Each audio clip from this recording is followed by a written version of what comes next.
اس لیے کہ ہمیں اپنے مسائل کو بھی دیکھنا ہے اور سرکار بغداد رضی اللہ تعالیٰ کی زندگی کو بھی اس آیہ کریمہ میں دیکھنا ہے۔ دیکھو اللہ نے اپنے ولیوں کی شان بیان کیا۔ دنیا میں دو قسم کے ولی ہیں، ایک اولیاء رحمان ہے جنہیں ہم اللہ کے ولی کہتے ہیں، اور ایک اولیاء شیطان ہے جو اللہ کے دشمن ہیں۔ اولیاء شیطان اللہ کے دشمن ہیں، اولیاء رحمان اللہ کے دوست ہیں۔ اللہ نے اولیاء شیطان کے پاس جانے کے لیے منع کیا، اور اولیاء رحمان کی شان اللہ نے قرآن میں خود بیان فرمائی، اور جن کا ذکر ہم کرنے بیٹھے ہیں وہ اولیاء رحمان میں سے ہے، اللہ کے ولیوں میں سے ہے۔ اللہ تعالیٰ فرماتا ہے الا ان اولیاء اللہ لا خوف علیہم ولا هم یحزنون، آگاہ ہو جاؤ بے شک اللہ کے ولیوں کو نہ خوف ہے اور نہ غم ہے۔ الذین آمنوا، وہ ایمان والے ہیں، وکانوا یتقون، اور وہ پرہیزگار ہیں، لہم البشری فی الحیات الدنیا وفی الآخرہ، اور ان کے لیے خوشخبری ہے دنیا میں بھی اور آخرت میں بھی۔ لا تبدیل لکلمات اللہ، اور اللہ کا وعدہ، اللہ کے کلمات، اللہ کا حکم کبھی بدلتا نہیں ہے، اللہ کا حکم کبھی تبدیل نہیں ہوتا۔ یعنی اللہ نے جو کہہ دیا اب وہی ہونا ہے، نہ اس سے کچھ کم ہوگا نہ اس سے کچھ زیادہ ہوگا۔ اور پھر فرمایا لہم البشری فی الحیات الدنیا وفی الآخرہ ذالک هو الفوز العظیم۔ اللہ تبارک و تعالیٰ فرماتا ہے کہ پھر یہ وہ جو لوگ ہیں جن کو دنیا اور آخرت کی بشارت دی ہے، لا تبدیل لکلمات اللہ، اور اللہ کے کلمات، اللہ کا حکم بدلتا نہیں ہے، ذالک هو الفوز العظیم۔ اور یہ وہ لوگ ہیں جن کو اللہ تبارک و تعالیٰ نے بہت بڑی کامیابی عطا فرمائی ہے۔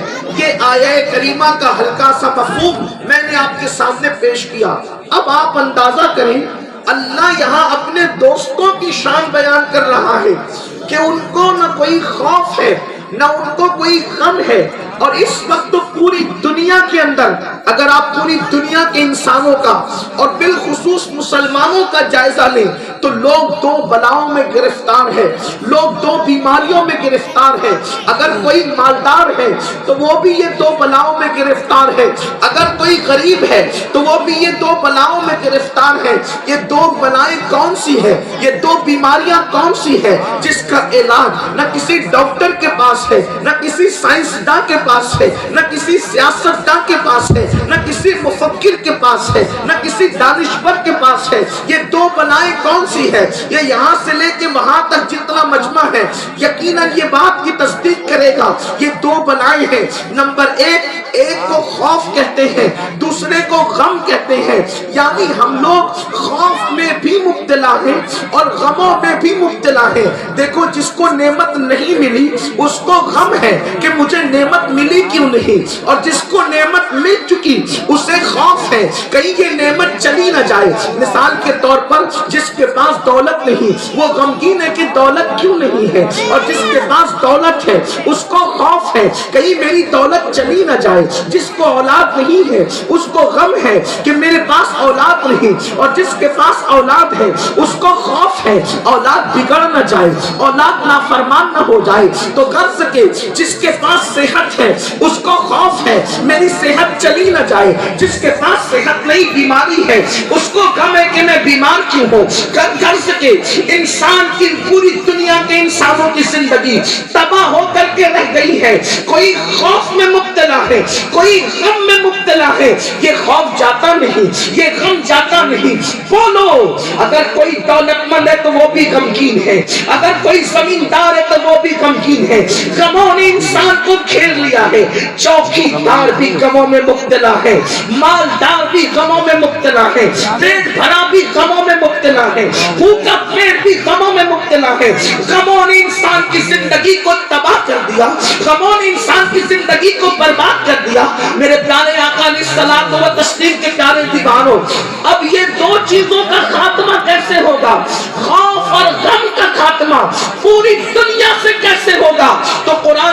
ہے الذین آمنوا وکانوا یتقون، کہ یہ اللہ کے جو بندے جو خوف اور غم سے پاک کر دیے گئے، ان کی دو نشانی ہے، ایک تو یہ مومن ہے اور دوسرے یہ پرہیزگار ہے۔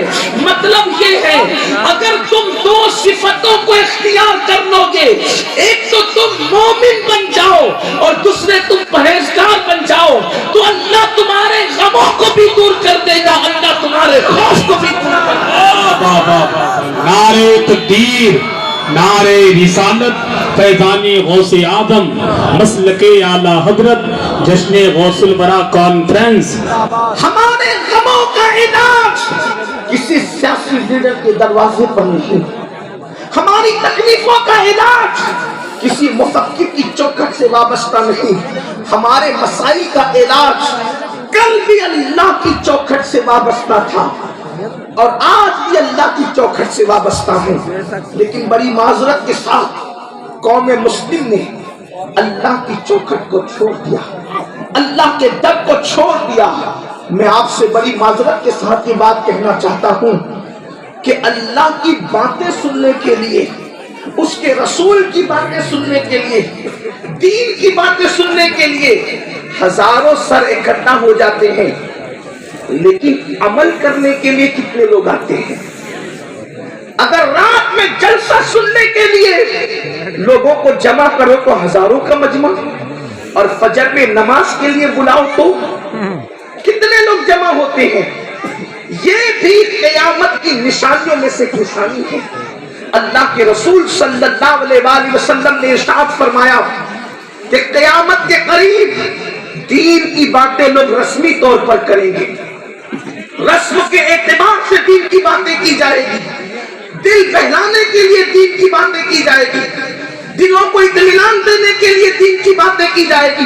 میرے پیارے آقا صلی اللہ علیہ وآلہ وسلم کے پیارے دیوانوں، بڑی معذرت کے ساتھ ہم نے اللہ کی چوکھٹ کو چھوڑا، در در کے بھکاری بن گئے۔ آج 80% مسلمان ہیں جن کی زندگی کے اندر نماز نہیں، جن کی زندگی میں عبادت نہیں، جن کی زندگی میں عبادت کا شوق نہیں۔ اللہ اکبر، اگر آج مسلمانوں کو نماز کی دعوت دی جائے تو مسلمان کہتے ہیں مولانا میں پاک نہیں ہوں، میں طہارت سے نہیں ہوں۔ آپ سے پوچھنا چاہتا ہوں کہ اللہ کے رسول صلی اللہ علیہ وآلہ وسلم کا یہ فرمان ہم لوگوں تک نہیں پہنچا کہ جو شخص ناپاک رہے گا مرتے وقت اس کی زبان میں کلمہ بھی جاری نہیں ہوگا، جو شخص ناپاک رہے گا مرتے وقت اس کی زبان پر کلمہ بھی نہیں آئے گا۔ اللہ اکبر، وہ قوم جہاں پر صفائی نصف ایمان ہے، جہاں پر طہارت نصف ایمان ہے، اللہ اکبر، اس قوم کا حال یہ ہو گیا جب ان کو نماز کی دعوت دی جاتی ہے تو وہ ناپاکی کا بہانہ کرتے ہیں۔ کچھ لوگ یہ کہتے ہیں مولانا میرے پاس ٹائم نہیں ہے۔ آپ سے پوچھنا چاہتا ہوں، دوستوں کے لیے ٹائم نکالا، یاروں کے لیے ٹائم نکالا، بیوی بچوں کے لیے ٹائم نکالا، سسرال والوں کے لیے ٹائم نکالا، دوست کی بارات کے لیے ٹائم نکالا، سب کے لیے ٹائم نکالا، اور وہ اللہ، وہ قہار و جبار، وہ ستار و غفار، وہ رزاق مطلق، جس نے پیدا کیا، جس نے روزی دی، جس نے ہماری پیدائش سے پہلے ماں کے سینے میں ہمارے لیے غذا پیدا کی، جو رزاق ہے، جو ہمارے گناہوں پہ پردہ ڈالتا ہے۔ کتنی حیرت کی بات ہے کہ جو انسان تمہارے لیے کچھ نہیں کر سکتا، ان انسانوں کے لیے تم نے وقت نکالا، اور وہ اللہ جو قادر و قیوم ہے، نعمت وہ دے رہا ہے، برکت وہ دے رہا ہے، زندگی وہ دے رہا ہے، آکسیجن وہ دے رہا ہے، سب اس نے مفت میں دیا، اس کے بدلے کچھ نہیں مانگا۔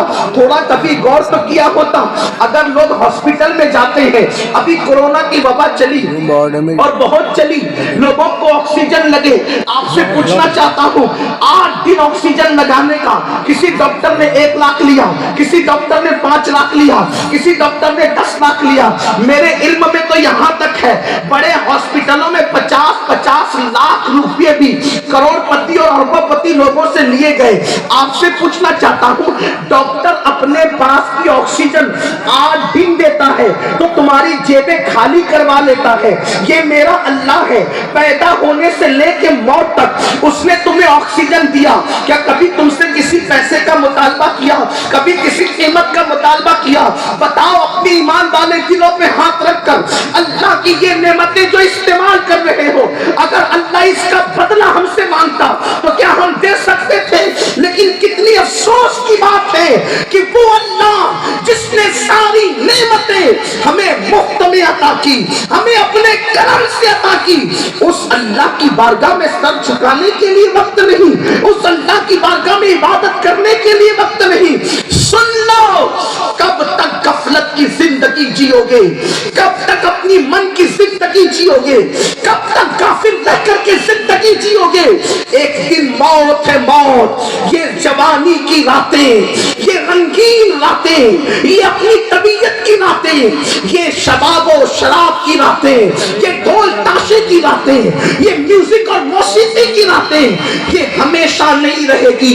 ایک دن قبر کی رات ہے۔ میری قوم کے جوانوں، آج اگر نرم نرم گدوں پر لیٹ کر کے، اللہ کے دیے ہوئے نرم گدوں پہ لیٹ کر اگر اللہ کی نافرمانی کر رہے ہو، اللہ کی نعمتوں کو استعمال کر کے میرے اللہ کی نافرمانی کر رہے ہو، ایک وقت بہت جلدی آنے والا ہے۔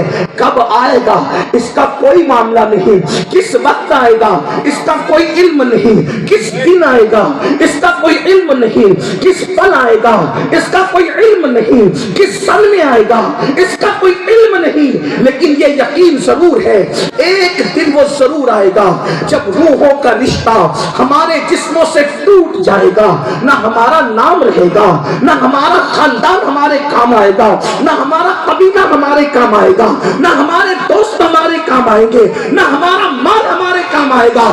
جس دن روحوں کا رشتہ جسم سے ٹوٹ جائے گا، اس دن صرف مردہ انسان کا بے کس اور بے بس جسم رہ جائے گا۔ یہی دوست جن کی محفلوں میں وقت گزار کر اللہ کی عبادت کو ٹائم نہیں ملتا تھا، یہی یار جو تمہیں شراب کے اڈوں تک تو لے جاتے تھے لیکن تمہیں خدا خانے تک نہیں لے جاتے تھے، یہی دوست جو تمہیں موسیقی اور میوزک کی طرف مبتلا کرتے تھے لیکن اللہ کی عبادت سے غافل رکھتے تھے، یہی دوست جن کے ساتھ تم رات کے 3 بجے بیٹھتے تھے اور فجر میں نہیں اٹھتے تھے، یہی دوست بہانہ کر کے تمہارے جنازے میں بھی شریک نہیں ہوں گے۔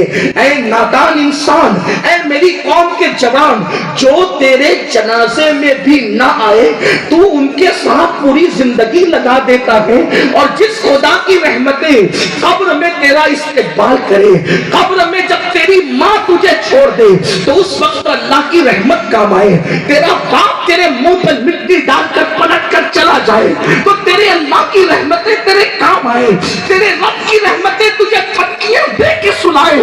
تو کتنا غافل ہے، بے وفاؤں سے دل لگایا، جو مٹی دینے بھی نہیں آئیں گے ان سے دل لگایا، جو منہ پہ مٹی ڈال کے چلے جائیں گے ان سے دل لگایا، جس کی رحمتیں قبر میں کام آئے گی، اور تو قدم قدم پر جس کی رحمتوں کا محتاج ہے، تو نے اس کے لیے ٹائم نہیں نکالا، تو نے اس کے لیے وقت نہیں نکالا۔ لوگ کہتے ہیں نہیں مولانا ہم بہت مصروف ہیں، مولانا ہم بہت بزی ہیں، مولانا۔ میں پوچھتا ہوں میرے عزیز، اللہ اکبر، آج سے 100 سال پہلے کا مسلمان زیادہ بزی تھا یا آج کا مسلمان بزی ہے؟ آج سے 100 سال کے پہلے کا مسلمان بزی تھا، کیونکہ اس کو اگر مالیگاؤں سے بریلی آنا ہو تو کئی مہینے لگتے تھے، لیکن آج کے انسان کو اگر آنا ہو چند گھنٹوں میں پہنچ جاتا ہے۔ فلائٹ کی سہولتیں ہیں، ٹرین کی سہولتیں ہیں، عجیب عجیب سہولتیں نکل گئی ہیں۔ اسی طرح کل کی عورتیں کتنی مصروف تھی جنہیں مرچ جو ہے وہ سلیٹیوں پہ پیسنا پڑتا تھا مرچ، آج تو پاؤڈر مل رہا ہے۔ اسی طرح عورتوں کو کل جو ہے وہ کنویں پہ پانی بھرنے کے لیے جانا پڑتا تھا، آج تو پانی کنویں کا گھروں کے اندر جو ہے وہ پائپ کے ذریعے سے آ رہا ہے۔ تو کل کا انسان اتنا مصروف، کل کا انسان بہت مصروف تھا اپنے کاموں میں، آج کا انسان فری ہو گیا۔ لیکن حیرت ہے جو مصروف تھے ان کی ایک وقت کی جماعت بھی نہیں چھوٹتی تھی، اور جو لوگ مصروف نہیں ہیں یعنی کہ اتنے فری ہو گئے ہیں کہ اللہ اکبر کہ ان کو کام ہی زیادہ نہ رہا۔ کل کا انسان کپڑا بننا ہو تو ہاتھ سے بنتا تھا، آج مشینیں آ گئی۔ کل سفر کرنا ہو تو اونٹ کچر گدھے پر پیدل سفر کرنا ہوتا تھا، لیکن آج لوگ جو ہے وہ سواریوں میں سفر کر رہے, فلائٹ میں سفر کر رہے, کتنا آسان ہو گیا ہے سب. لیکن آج تو ہونا یہ چاہیے تھا, کل کے مقابلے میں عبادت آج زیادہ ہوتی. لیکن اللہ اکبر, جتنے لوگ فری ہوتے جا رہے ہیں, جتنا وقت ملتا جا رہا ہے, اتنا ہی لوگ شیطنت کی طرف جا رہے ہیں. یاد رکھنا, اگر 100 سال پہلے فیس بک ایجاد ہوتا تو فیس بک کو کوئی رسپانس نہیں ملتا, یوٹیوب ایجاد ہوتا تو اتنا ترقی نہ کرتا, کیونکہ لوگ اتنے مصروف تھے, وہ ٹائم نہیں دے سکتے تھے فیس بک کو, وہ ٹائم نہیں دے سکتے تھے یوٹیوب کو, وہ ٹائم نہیں دے سکتے تھے گناہوں کے ان جنگلوں کو. لیکن آج انسان فری ہے. آپ کہتے ہیں مولانا بیزی ہے, میں کہتا ہوں اگر بیزی ہو تو فیس بک کے لیے ٹائم کہاں سے نکلتا ہے؟ اگر بیزی ہو تو آپ کو یوٹیوب کے لیے وقت کہاں سے ملتا ہے؟ اگر آپ مصروف ہو واٹس ایپ کے لیے وقت کہاں سے ملتا ہے؟ پتا چلا تم جھوٹ بول کر کے مولوی کو تسلی دے سکتے ہو, تم جھوٹ بول کر کے مولوی کو دھوکہ دے سکتے ہو, لیکن مولا کو تم دھوکہ نہیں دے سکتے. جلدی جلدی سے تیاری کرو, غوث پاک کی محفل میں آنے والوں, وہاں آپ کا خاندان دیکھ کر آپ کو نہیں چھوڑا جائے گا, وہاں آپ کا شہر دیکھ کر آپ کو نہیں چھوڑا جائے گا, وہاں آپ کا قبیلہ دیکھ کر آپ کو نہیں چھوڑا جائے گا. قرآن کہتا ہے وہاں کے متعلق, الاخلاء یومئذ بعضهم لبعض عدو, جتنے تمہارے گہرے دوست ہیں وہ سب کے سب تمہارے دشمن بن جائیں گے. قرآن کہتا ہے وہاں کوئی کام نہیں آئے گا. وَمَن يَعْمَلْ مِثْقَالَ ذَرَّةٍ شَرًّا يَرَهُ, اگر ایک ذرے کے برابر تم نے پاپ کیا ہوگا اللہ تمہیں وہ بھی دکھا دے گا. اے میری قوم کے جوانوں, کب تک گناہ کے لیے زندگی وقف کرو گے؟ یہ جو گناہ کر رہے ہو اس سے تمہارا خوف دلوں میں بڑھ رہا ہے, غم بڑھ رہا ہے, دل بے چین ہو رہے ہیں, دل بے قرار ہو رہے ہیں, دل مضطرب ہو رہے ہیں. ان دلوں کو سکون کی دولت دینا چاہتے ہو تو پیسوں سے تم نرم گدے خرید سکتے ہو, لیکن پیسوں سے سکون کی دولت نہیں خرید سکتے.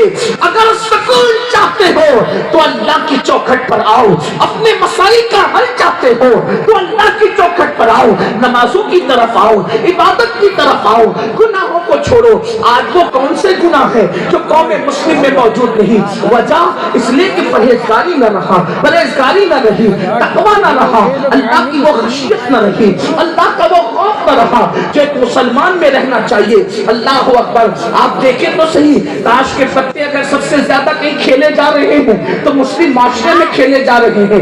کیا مسلمانوں تک یہ بات نہ پہنچی؟ فرمایا گیا جو جوا کے آلات, جو جوا کے آلات اپنے ہاتھوں میں لیتا ہے قیامت کے دن وہ اس حالت میں اٹھے گا کہ اس کے ہاتھ سور کے خون میں رنگے ہوئے ہوں گے, اس کے ہاتھ خنزیر کے خون میں رنگے ہوئے ہوں گے. ذرا دل کے کانوں سے سننا, شہر محبت بریلی میں رہنے والوں, آؤ ذرا میرے دل کی آواز سنو. یقیناً آپ کے شہر میں بڑے بڑے علماء, بڑے بڑے خطبہ, بڑے بڑے مفکرین ہیں. میں تو ایک طالب علم ہوں, بلکہ میں نہ کوئی خطیب, نہ ادیب, نہ کوئی مفکر, میں تو بارگاہ غوثیت کا ایک ادنا سا فقیر سگے بے ہنر آپ کی گلی میں صدا لگانے آیا ہوں. میری قوم کے جوانوں سنو اور دل کے کانوں سے سنو, اچھی طرح سے سنو. اللہ اکبر. میرے آقا صلی اللہ علیہ وسلم کے دیوانوں, تاش کے پتے یا جوئے کے آلات اپنے ہاتھ میں لوگے تو قیامت کے دن کے ہاتھ سور کے خنزیر کے خون میں رنگے ہوئے ہوں گے, اسی حالت میں اٹھو گے. اب اس کا نقصان کیا ہے؟ ذرا دل کے کانوں سے سننا. موبائل پر 3 پتی کا گیم کھیلنے والوں, موبائل پر مختلف گیمز کھیلنے والوں, موبائل پر PUBG کھیلنے والوں, موبائل پر جنگلی رمی کھیلنے والوں اور شارٹ ٹائم میں پیسہ کمانے کے چکر میں جوئے میں ڈوب جانے والے میرے جوان, ذرا سن لے.